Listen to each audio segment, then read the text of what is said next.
7 மாதங்கள் பல தடைகள், பல போராட்டம், பல சட்ட போராட்டம், பல மன உளைச்சலை தாண்டி வெற்றிகரமாக வருது. அது உங்களோட யோகத்துக்கு உங்க படம் எடுத்து வந்து அவசியமாயிட்டு இந்த சந்தோஷமான மனநிலை எப்படி பண்ணீங்க, கடந்த அந்த பாதையை பற்றி கொஞ்சம் இதில் ஏன் யோகம் என்ன இருக்கு?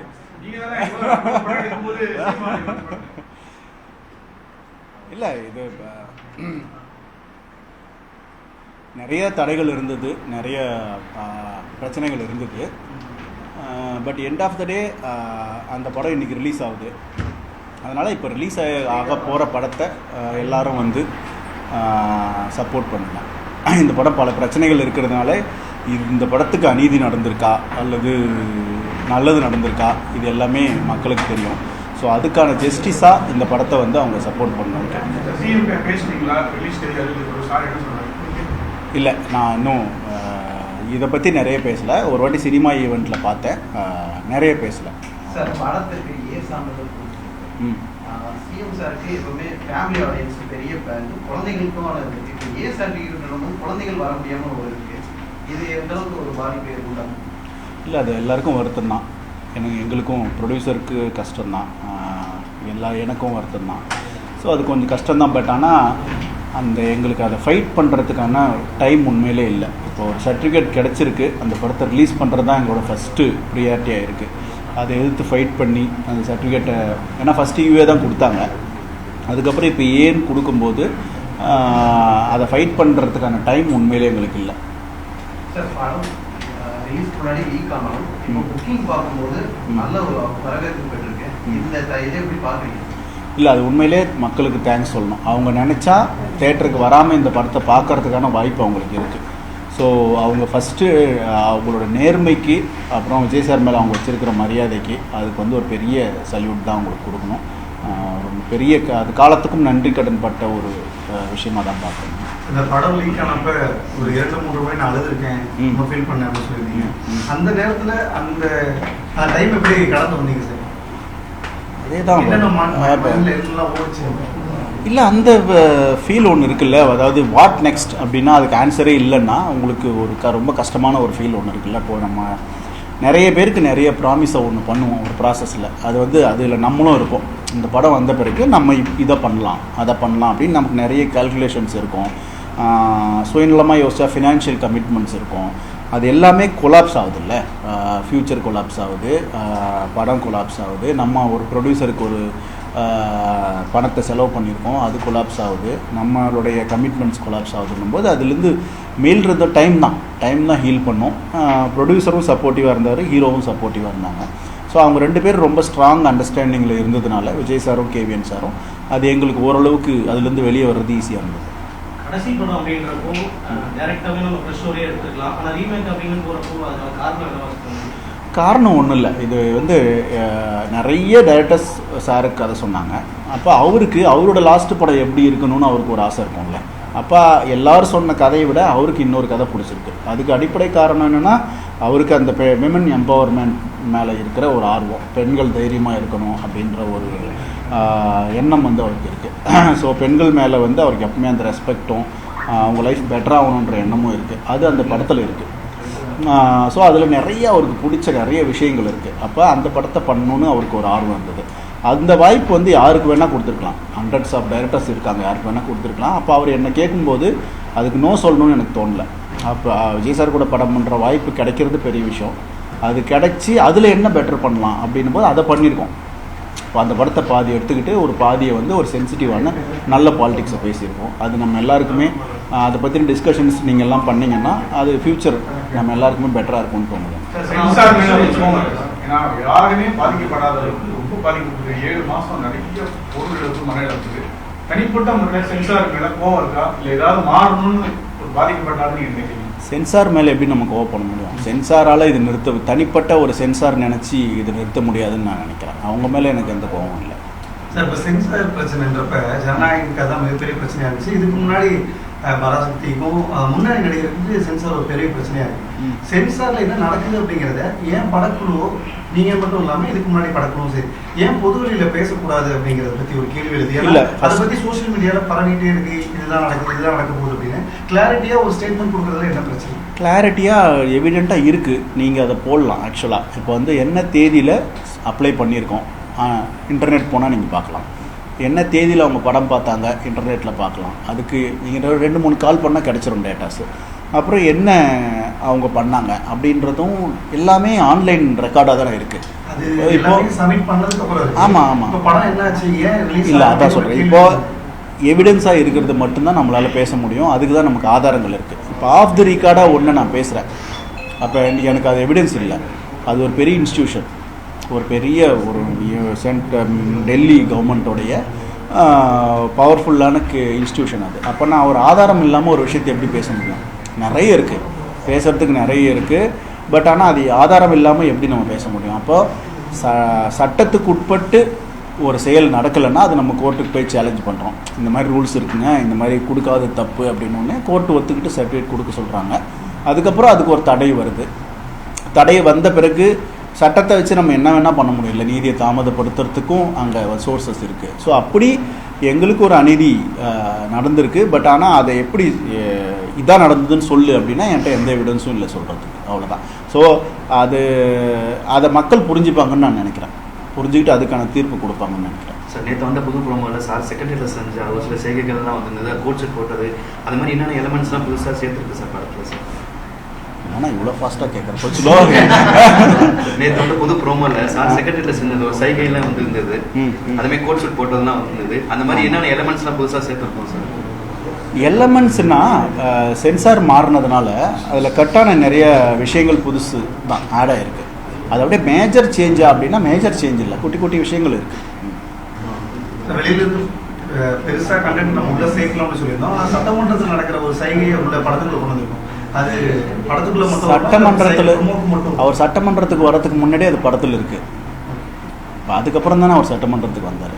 அப்போ அதனால் அவர் படத்தில் பண்ண செய்கையை வேணால் சட்டமன்றத்தில் பண்ணியிருக்காருன்னு சொல்லலாம். நீங்கள் படத்தில் முக்கியமாக எல்லாரும் கரூர் சம்பவத்துக்கு வந்து நீங்கள் எழுதுறீங்க, அது ஒரு கிளிப்பிங்ஸ் யூஸ் பண்ணிருக்கீங்க. அது காரணமே இந்த படத்துக்கு தான் குற்றச்சாட்டு. உண்மையிலே அந்த கரூர் கூட்டம் அந்த இதெல்லாம் எழுதுக்கீங்களா வச்சிருக்கீங்களா? அந்த இதுக்கும் இதுக்கும் ஏதாவது சம்பந்தம் இருக்கப்படுது? அது எல்லாம் அந்த மேட்டரில் எல்லாம் உங்கள் எல்லார் மேலேயும் எனக்கு வருத்தம் இருக்குது. நான் எங்கே இருந்தேன்னு கண்டுபிடிக்கிறதுக்கு உங்களுக்கு எவ்வளோ நேரம் ஆகும்? நீங்கள் எல்லாமே யூனிட்டே போனாலும் உங்களுக்கு எவ்வளோ நேரம் ஆகும் கண்டுபிடிக்கிறதுக்கு? ஏங்க இப்போ 4 பேர் ஃபோனை ட்ரேஸ் பண்ணிங்கன்னா தெரிஞ்சிட போகுது. எங்கள் வீட்டு சிசிடிவியை பார்த்தா தெரிஞ்சிட போகுது. எவ்வளோ நீங்கள் என்னென்னமோ கண்டுபிடிக்கிறீங்க, இது எவ்வளோ நேரம் கண்டுபிடிக்கிறதுக்கு? என்னென்னா இது ஒரு ஸ்பெக்குலேஷன். அதை யார் பண்ணாங்க, எதுக்கு பண்ணாங்க அப்படின்றது உங்களுக்கு தெரியும். அந்த உண்மையை மக்கள் ஏற்றுக்கலைன்றதும் இன்றைக்கி ப்ரூவ் ஆகிருக்கு. அதனால் அதில் எந்த உண்மையும் இல்லை. அது ஒரு நேர்மையற்ற ஒரு செயல், அறமற்ற ஒரு செயல். அந்த பொய் செய்தியை உருவாக்குனவர், பரப்புனவர், அதை கேரி பண்ணுவாங்க எல்லாருமே. அது ஒரு அறமற்ற செயல் நான் நினைக்கிறேன். சட்டவிரோதமாக வெளியான பிறகு அவரு கூப்பிட்டு பேசினாரா சார், இல்லை நீங்கள் அவரிடம் பேசுறீங்களா, என்ன சொன்னாங்க? இல்லை, அதுதான் சொன்னேனே, இந்த படத்துக்கு நிறைய ப்ராப்ளம்ஸ் திரும்ப திரும்ப வந்ததில்லை. ஃபஸ்ட்டு ஒரு சென்சார் கிடைக்கல, கேஸ் போட்டோம் கிடைக்கல, லீக் ஆச்சு. இந்த மாதிரி நிறைய டவுன்ஃபால் ஈவெண்ட்ஸ் இருக்குல்ல. இந்த எல்லா ஈவெண்ட்ஸ் அப்பையும் ப்ரொடியூசரும் ஹீரோவும் மொத்த யூனிட் கூடயே நின்னாங்க. They are very very strong. Producer KVN sir call பண்ணி ஹீரோ கிட்ட, சார் என்ன நடந்தாலும் லாஸ்ட் வரைக்கும் நான் உங்களோட இருப்பேன் அப்படின்ற ப்ராமிஸை அவர் டே 1 சென்சாரில் படம் ரிலீஸ் ஆகுதப்பே கொடுத்துட்டாரு. அவருக்கு எல்லா வாய்ப்பும் இருக்குது. இந்த மாதிரி ப்ரெஸ் முன்னாடி உட்காந்து அவர் கம்ப்ளைண்ட் பண்ணலாம் ஹீரோவை. என்ன வேணால் பண்ண முடியும்ல, என் காசை திருப்பி கொடுங்கன்னு கேட்கலாம், உங்களால் தான் இது நடந்துருச்சுன்னு ப்ளேம் பண்ணலாம். அவர் அது எதையுமே பண்ணல. லாஸ்ட் வரைக்கும் நான் நிற்கிறேன்னு சொன்னார். அவர் வந்து இத்தனைக்கும் நிறைய படித்தவர். அவர் லாயரு, சிஏ படிச்சிருக்காரு, என்னென்னமோ பிஸ்னஸ்லாம் படிச்சிருக்காரு. ஸோ அவர் வந்து நல்ல நிறைய யோசிக்கிற, நிறைய சக்ஸஸ்ஃபுல்லாக இருக்கிற ஒரு பிஸ்னஸ் மேன். ஸோ அவரும் ஸ்ட்ராங்காக நின்னார். அதே மாதிரி ஒரு பெரிய சக்ஸஸ்ஃபுல்லாக இருக்கிற ஒரு ஹீரோ, நிறைய எக்ஸ்பீரியன்ஸ் இருக்கிற ஒரு ஹீரோ, அவரும் ஸ்ட்ராங்காக நின்னார்.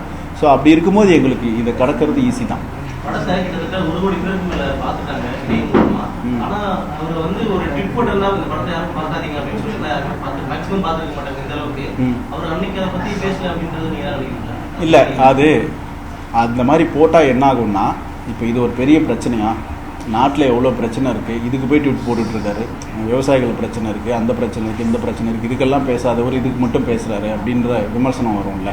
அதனால் அதை வந்து அது ஒரு சட்ட பிரச்சனை லீக் ஆனது. அதை ப்ரொடியூசர் பார்த்துக்கிட்டாரு. அவர் லீக் ஆன உடனே இமீடியட்டாக கம்ப்ளைண்ட் கொடுத்தாங்க. அதுக்கு ரிலேட்டான ஆளுங்களை அரெஸ்ட் பண்ணாங்க. அவங்க போலீஸ் விசாரித்தாங்க, யார் பண்ணதுன்னு கண்டுபிடிச்சாங்க. அவங்க மேலே தண்டனை, அவங்களுக்கு குண்டாஸ் போட்டிருக்கு. கேஸ் நடந்துகிட்ருக்கு. நிறைய வாட்டி வந்து அவங்களோட பெயில் ரிஜெக்ட் ஆகிருக்கு. ஸோ அது எல்லாமே உங்களுக்கு தெரியும். ஸோ அதனால் இதில் விஜய் சார் இன்வால்வ் ஆகிறது வந்து மேலும் அந்த விமர்சனங்களை டீவியேட் பண்ணுன்றதுனால அவர் இன்வால்வ் ஆகலைன்னு நான் நினைக்கிறேன். இது என்னோட சார். இந்த 6 மாதம் எவ்வளோ ஹார்டாக இருந்தது, எப்படி கடந்து வந்தீங்க சார்? படம் ரிலீஸ் ஆகாது இதே தான் சாமி இப்போ 1 நேரமாக சொன்னேன். கஷ்டம்தான், கடந்துட்டோம், அவ்வளோதான். சார் இப்போ இந்த கரூர் சம்பவம் மாதிரியே விஜய் சார் வின் பண்ணுறதுக்காக தான் இணையத்தில் வந்து சட்டவிரோதமாக அவங்களே லீக் பண்ணிட்டாங்க அப்படின்னு ஒரு செய்தியும் வந்து அந்த செய்தியை பார்க்குறப்போ உங்களுக்கு எப்படி இருந்துச்சு? கஷ்டமாக இருந்துச்சு.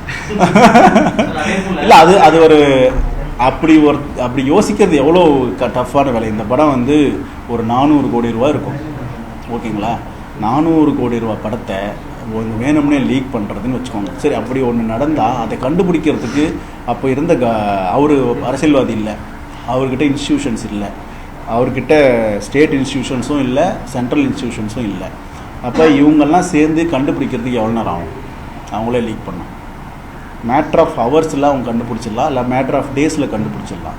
அப்போ இவ்வளவு எவிடன்ஸு, நீங்கள் வந்து ரேஷ்னல் திங்கர்ஸ் நிறைஞ்ச மாநிலம் தமிழ்நாடு இல்லை. அப்போது இவ்வளோ எவிடன்ஸாக ஒரு விஷயம், எவிடன்ஸோட ஒரு விஷயம் வந்து காட்டப்பட்டு கூட அப்போ நீங்கள் இப்படி ஒரு கம்ப்ளைண்ட் பண்ணுறீங்கன்னா வெறும் அரசியல் லாபத்துக்காக பண்ணுறாங்கன்றது மக்கள் புரிஞ்சுக்கிட்டாங்கன்னு நான் நினைக்கிறேன். நீங்கள் சமீபத்தில் 6 மாதத்தில் நிறைய இணையத்தில் வர செய்திகளை பார்த்துருப்பீங்க. நீங்கள் சமீபத்தில் நேர்காணல் கூட சொல்லியிருக்கீங்க, நிறைய பொய் சொட்டுகள் அதில் பண்ணுறாங்க. அது உண்மைன்னு சொல்கிறதுக்கும் பொய்ன்னு சொல்கிறதுக்கும் அவங்களே விளையாடுறாங்க அப்படின்னு. எவ்வளோ கோபமாக இருக்குது இந்த இணையம் இப்படி ஒரு செயல் இப்போ நடந்துகிட்டு இருக்கிறதா? இல்லை, எனக்கு கோபம் அந்த மாதிரிலாம் இல்லை, பயமாக தான் இருக்குது. என்ன பயமாக இருக்குன்னா, நம்ம இந்தியா இன்றைக்கி வந்து ஒரு நம்பர் 1 எதில் இருக்குன்னா பொய்களை உற்பத்தி பண்ணுறதுல தான் இருக்குது. நம்ம என்ன உற்பத்தி பண்ணணும், வேர்ல்டில் அவன் என்னென்ன உற்பத்தி பண்ணிட்டுருக்கான், நம்ம ஏராளமான பொய்களை உற்பத்தி பண்ணிட்டே இருக்கோம்.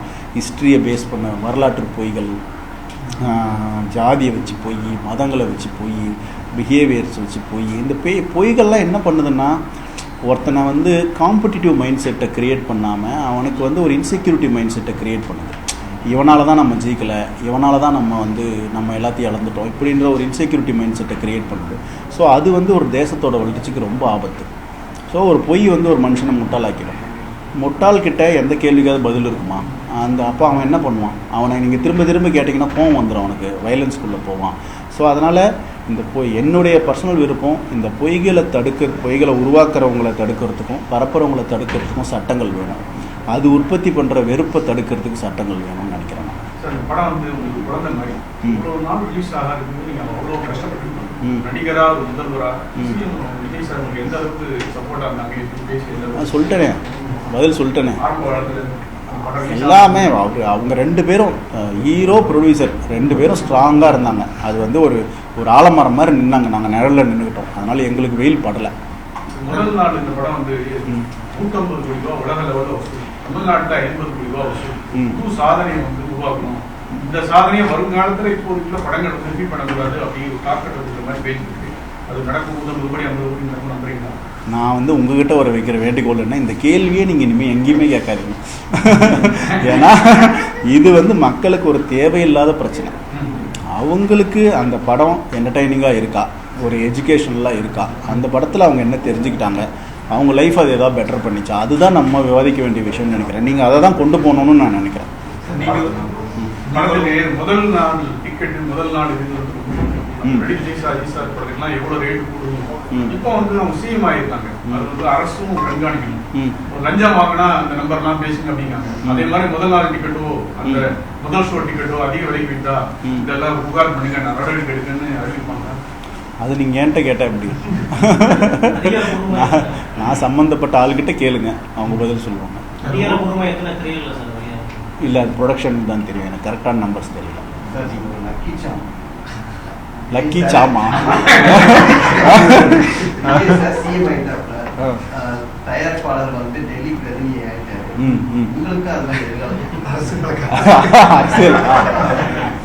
எதிர்காலத்தில் ஆசை, இது நிகழ்காலத்தில் இருந்திருந்தாலே ஆயிருப்பேனே. அதனால அது நிகழ்காலத்துலையும் இல்லை, எதிர்காலத்துலையும் இல்லை. இல்லை, நீங்கள் அரசியலுக்கு வந்து பேசிக்காக ஒரு ஸ்ட்ராங் மைண்ட் செட் வேணும் உங்களுக்கு. நான் சொல்கிறது, நீங்கள் நல்லது பண்ணணுன்னாலும் செல்ஃபிஷாக இருந்தாலும் எப்படி இருந்தாலும் ஸ்ட்ராங்கான ஒரு பிஹேவியர் வேணும். எனக்கு அவ்வளோ ஸ்ட்ராங்கான பிஹேவியர் இல்லை.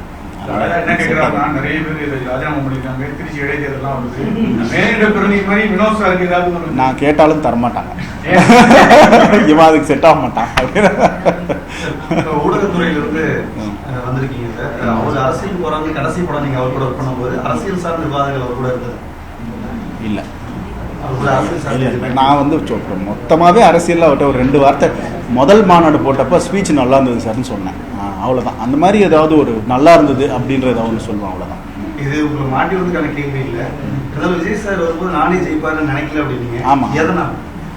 இல்லை, நம்ம அவருக்கு ஏகப்பட்ட ப்ராப்ளம்ஸ் வந்தது இல்லை. நம்ம சொல்கிறது அவ்வளோ ப்ராப்ளம்ஸ் வரும்போது ஜனங்க அதை எப்படி ரிசீவ் பண்ணுறாங்க, அப்போ வந்து விஜய் சாரை நம்புவாங்களா மாட்டாங்களா அப்படின்ற ஒரு பயம் இருந்தது. ஸோ அப்போ அப்படி இருக்கும்போது பொலிட்டிக்ஸுன்றதுல எல்லாருமே என்னென்ன அப்போ டிவியில் பேசினவங்களாம் என்னென்ன சொன்னாங்க, பூத் பாலிட்டிக்ஸ்னு ஒன்று இருக்குது, காசுன்னு ஒன்று ஓட்டு கொடுப்பாங்க, இந்த பவர் எல்லாம் எப்படி ஃபேஸ் பண்ண முடியுன்ற அந்த ஃபியர்லாம் இருந்தது. அப்போது அது எல்லாத்தையுமே மக்களில் உடைச்சிருக்காங்க. அதை நான் ப்ரெடிக்டே பண்ணல. குறிப்பாக மக்கள் வந்து காசு வாங்கிட்டு ஓட்டு போடாமல் போனது ஒரு பெரிய சர்ப்ரைஸ் ஃபேக்டராக நான் பார்க்குறேன். இன்னொரு பெரிய சர்ப்ரைஸ் ஃபேக்டராக நான் பார்க்குறது, இது வரைக்கும் ஓட்டு எப்படி போடுவாங்கன்னு ஒரு ஸ்டாட்டிஸ்டிக்ஸும் மேத்தமெட்டிக்ஸும் இருந்ததில்ல. இந்த ஊரில் இவ்வளோ ஜாதி இருக்குது, இவ்வளோ மதம் இருக்குது, இவ்வளோ கேஷ் ஃப்ளோ இருக்குது, இங்கே இவங்க ஜெயிப்பாங்க அப்படின்னு ஒரு மேத்தமெட்டிக்ஸை ரீடிஃபைன் பண்ணியிருக்காங்க மக்கள். ஸோ அது எனக்கு ஆச்சரியமாக இருந்து நான் லேர்ன் பண்ணிக்கிட்டேன் அதை. ஸோ இனிமே ஓட்டிங் பேட்டர்னை வந்து இந்த ஃபேக்டரியும் கன்சிடர் பண்ணி பண்ணுவாங்கன்னு நினைக்கிறேன். சார், பொதுவாக விஜய் சார் வச்சு படம் எடுக்கிற எல்லா இயக்குநர்கள்ட்ட கேட்க, இது விஜய் சாரோட படமா அல்லது அஸ்வினோட படம்? ஃபஸ்ட்டு நாளே இது சொல்லிட்டேன், 200% விஜய் சார் படம். ஒரு 3 மணி நேரம் படத்தில் 2.5 மணி நேரம் விஜய் சாரை கொண்டாடி பாருங்கள். ஒரு 1/2 மணி நேரம், லாஸ்ட் 1/2 மணி நேரம் அமைதியாக கவனமாக பாருங்கள். அது நம்ம லைஃப்பை பெட்டர் பண்ணும். படத்தில் நிறைய காட்சிகள் மாற்றப்பட்டிருக்கா சொல்றாங்க. என்னென்ன காட்சிகள் மாற்றப்பட்டிருக்குன்னா எப்படி சொல்றது? லீக்கான ஃபுட்டேஜ்ல இருந்து இல்லை, அந்த மாதிரி இல்லை. சின்ன சின்ன விஷயங்கள் நம்ம இதுக்கு முன்னாடியே பேசணும். இல்லை, சின்ன சின்ன விஷயங்கள் வந்து என்ஹான்ஸ் ஆகிருக்கு, ஆட் ஆகிருக்கு, டெலிட் ஆகிருக்கு. இல்லை, ஆட் ஆகிருக்கு, டெலிட் ஆகிருக்கு. அவர் அப்சைட் டவுனாக எதுவும் மாற்றலை. சார், இப்போ அரசியலுக்கு வந்தாரு, வர நிலைமையில இருந்தாரு, ஐ எம் கம்மிங்ன்ற ஒரு வார்த்தை இருந்தது. இப்போ சிஎம் ஆயிட்டாரு, வார்த்தையை மாத்திருக்கீங்க. மாற்றலை. நீங்கள் வந்து இதை டைம் மிஷினில் போய் பார்த்துருக்கீங்க. எதிர்காலத்தில் அரசியல் சார்ந்த படங்கள் எதிர்பார்க்கலாமா சார் உங்கள்கிட்ட இருந்து?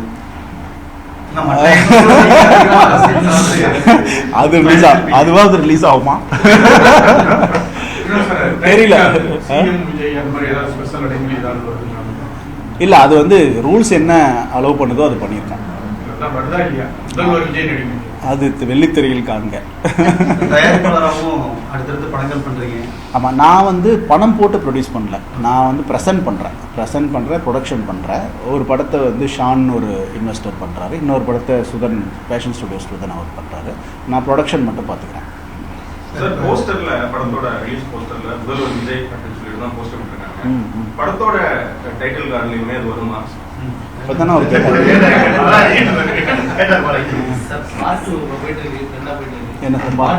ஆமாம் ஆமாம். இல்லை, என்னுடைய முதல் 2 படமுமே அதிகாரம் 1ன்னு வச்சோம், அதிகாரம் 2 எடுக்கிறதுக்கு தான். சதுரங்க வேட்டையுமே இப்போ சதுரங்க வேட்டை மாதிரியான ஒரு படம் தான் இப்போ நான் ப்ரொடியூஸ் பண்ணுற படம். கான் பாபுன்னு ஒரு படம், அது வந்து சதுரங்க வேட்டை மாதிரி இருக்கும். தீரன் வந்து தேடிட்டு இருக்கோம். உங்ககிட்ட ஏதாவது நியூஸ் போடுங்க.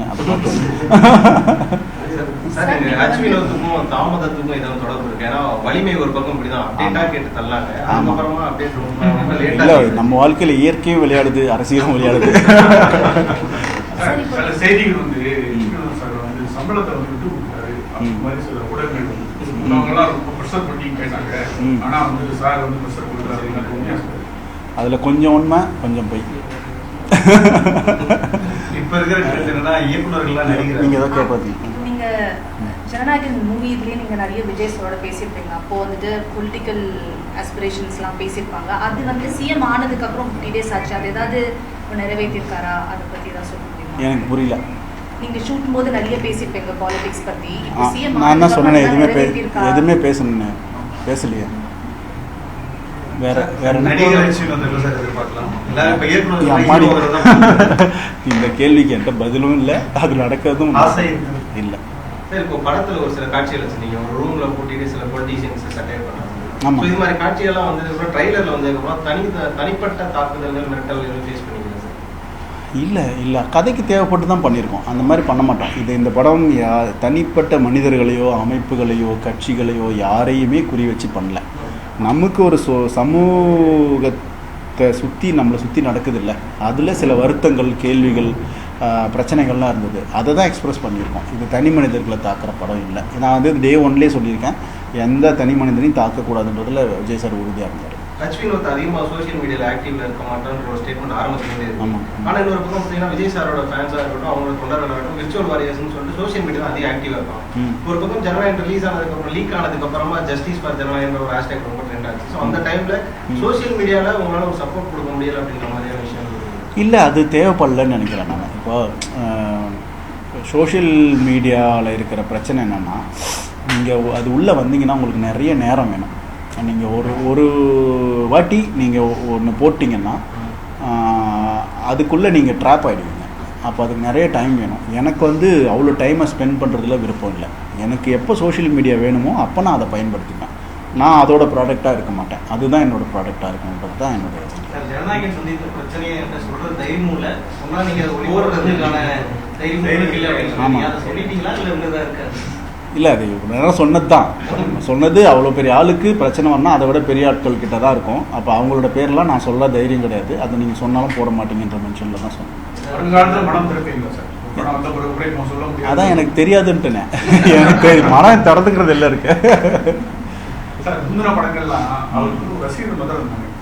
ஒரு கட்சி தலைவர் சிஎம் ஆயிருக்காங்க, எதிர்கட்சி மாற்று கருத்துலாம் இருக்கு. அவங்க எல்லாம் இந்த படத்தை எப்படி பார்க்கணும்னு நான் வந்து எல்லார்கிட்டையும் கேட்குற கேள்வினா, இது எல்லாருக்குமான படம், எல்லாருக்குமான அரசியல். இதில் பேசப்பட்டிருக்கிற அந்த சென்சிட்டிவான அரசியல் வந்து நம்ம எல்லார் லைஃபையுமே பெட்டர் பண்ணும். அதனால் இது வெறுப்புக்கு எதிரான படம், ஒற்றுமையே பேசுகிற படம். அதனால் இந்த படம் வெறுப்புக்கு எதிராக பேசுகிற இந்த படத்தின் மேலே வெறுப்பெல்லாம் கொட்டாதீங்க அப்படின்றதான் என்னுடைய. இல்லை, அதான் சொல்கிறது, அது எங்களுக்கு விருப்பம் இல்லை.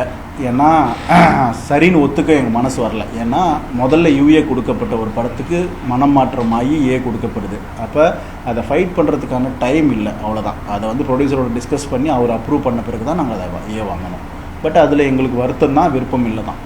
சார், சினிமாவிலையும் தனிப்பட்ட வழக்கிலும் ரெண்டுத்துலையுமே ஜனநாயகம் கற்றுக் கொடுத்த பாடம் அப்படின்னா ஒரு வகையில் என்ன சார் சொல்லுவீங்க? அதான் இந்த ஃபைட் பண்ணுற அந்த ஸ்பிரிட் இருக்குல்ல, அது வந்து நிறைய ப்ராப்ளம்ஸ் வரும், நமக்கு அதில் டவுன்ஃபால்ஸ் வரும்.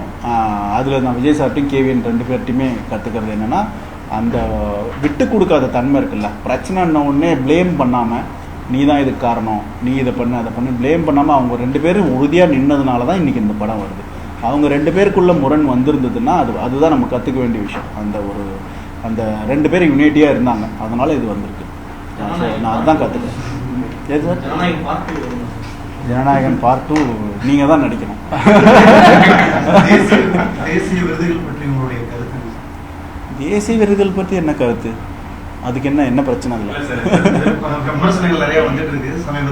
இல்லை, அதான் எனக்கு விருதுன்றது என்னென்னு, விருது யாருக்கு கொடுக்கப்படணும்னா, யாரெல்லாம் தன்னுடைய சுயநலனுக்காக, அதாவது பணத்துக்காகவோ புகழுக்காகவோ படம் எடுக்காமல் அந்த துறை வளர்ச்சிக்காகவும் மக்கள் வளர்ச்சிக்காகவும் படம் எடுக்கிறாங்களோ அவங்களுக்கு அவார்டு கொடுக்கணும். ஏன்னா அவங்க தான் வந்து பணத்துக்காக இல்லாமல் அவங்க லைஃப் பற்றி யோசிக்காமல் மற்றவங்களுக்காக படம் எடுக்கிறாங்க. அப்போது அப்படி இருக்கும்போது அவங்களுக்கு அவார்டு கொடுத்தா அவங்க பயங்கர என்கரேஜிங்காக ஆவாங்க. ஆனால் அவார்டு கொடுக்கறதுன்றது ஒரு சின்ன கமிட்டி தான். அதில் சில சமயம் இது வந்து இப்போ சர்ச்சைகள் வந்திருக்குன்னு இப்போ ஒரு இன்டர்வியூ என்ன கேட்டாங்க, இப்போ தான் எனக்கு தெரியும். இது இப்போ மட்டும் இல்லை, வர பிரச்சனை ரொம்ப காலமாகவே நடக்குது. ஸோ அப்போ அந்த கமிட்டியில் இருக்கிறவங்களுடைய நாலேஜு, அவங்களுடைய செலெக்ஷன் கெப்பாசிட்டி அதெல்லாம் வச்சு தான் மாறுது. அதனால் விருது கிடைக்காத படங்களை வந்து மக்கள் மனசுக்குள்ளே இருக்குது. மக்கள் மனசுக்குள்ளே போகிறத விட பெரிய விருது ஒன்றும் இல்லை. அதனால் அது ஒன்றும் பெரிய ப்ராப்ளமாக இல்லை. ப்ராசஸில் சில சமயம் சில மிஸ்டேக்ஸ் நடந்துடும், அவ்வளோதான். என்னோட கடைசி கேள்வி, படம் ஓடிக்கிட்டே வெற்றி பெற்றுனா பிஎம்டபிள்யூ கார் இதெல்லாம் கொடுத்து வந்து பரிசு கொடுக்குறாங்க. இவர் வந்து இப்போ நாட்டுடைய முதல்வர், ஒரு இயக்குனராக அவங்களுக்கு என்ன மாதிரி பரிசு கொடுப்பாரு? ஏன்னா பெரிய நம்ம ஊரில் பெரிய கலெக்ஷன் பண்ணிருக்காங்க. நீங்கள் அவருக்கு எனக்கு படம் கொடுத்ததே பெரிய பரிசு தான், அதை விட பெரிய பரிசு தேவையில்லை. நான் அதை பற்றி நீங்கள் பேசவே கூடாதுன்னு விரும்புகிறேன். அடுத்த படம் எழுதிட்டு இருக்கேன், எதுவும் பெருசாக கன்ஃபார்ம் ஆகலை, அதனால் தெரில, எழுதி முடிச்சுட்டு சொல்கிறேன். ஓகே நன்றி நண்பர்களே. Thank you brother.